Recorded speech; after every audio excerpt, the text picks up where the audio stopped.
How much do you feel like, okay, 6 weeks into this part of your career, the next step, or at least 6 weeks into the season, how much are you changing things as far as the way the Rangers process decisions and go about their daily operations? Well, in terms of how it was done before I got here, I can't say specifically, but in terms of my own internal process and the way we're going about it, I don't know if much has changed really. I mean, I think we came into the season with certain goals. I think we're answering those things. I think the first thing that we wanted to do is reestablish our culture, our identity, our style of play, and I think we've really done that. I think the guys have been tremendous in the buy-in. Every player to some degree has exuded some level of leadership that really is manifesting in the style of play. And I think, I don't want to speak for our fans, but in watching, I'm very, very excited with the way the group has played the game day in, day out. They compete. They don't take a pitch off. They continue to really show up for every pitch, and I'm proud of that. But as I said at the beginning of the call, the results do matter, and we are we're not satisfied with losing games. We want to continue to build on this to get better. And so in terms of coming into the season and some of the goals, some of the things that we were trying to answer, we're very, very happy with the buy-in from the group, the culture that's being created. It's a championship culture that's going to be created. And as these guys continue to improve and we increase our talent throughout the organization, we're confident we'll get there in time. How important is it to keep a lot of these guys if you're building the culture? Do you have an idea of how much turnover you can have and not let the work you're doing in those departments go to waste after a season?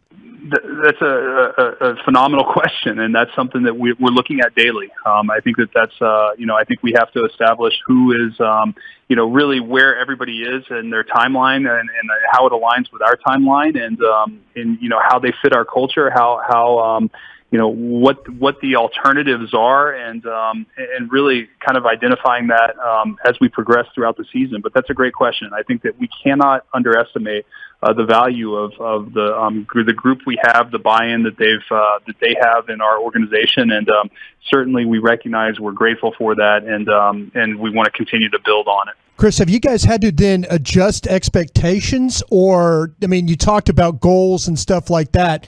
Have there been adjustments? It's like, you were 18-18 and you're like, wow, we're looking at a different team here. Or is it like, no, we're staying the course here. This has been the plan since day one. Has there been some changes along the way?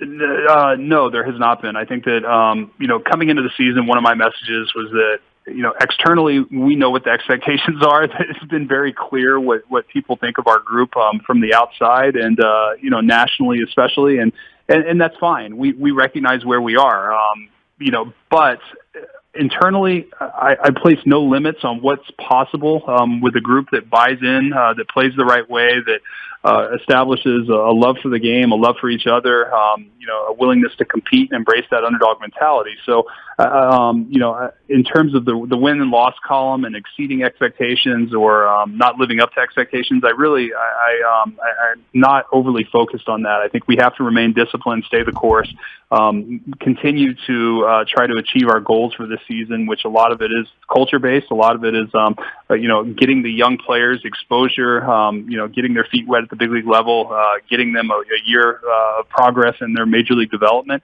And then at the minor league level, certainly understanding who we have and who's going to be a part of our future from the minor league system as well. Chris, anytime that you have a losing record, people start talking about the players on the roster, and John Heyman today tweeted that Joey Gallo is a guy teams in need of outfield are targeting. Unclear how available he is yet. Can you tell us anything about phone calls you may or may not be getting about Joey?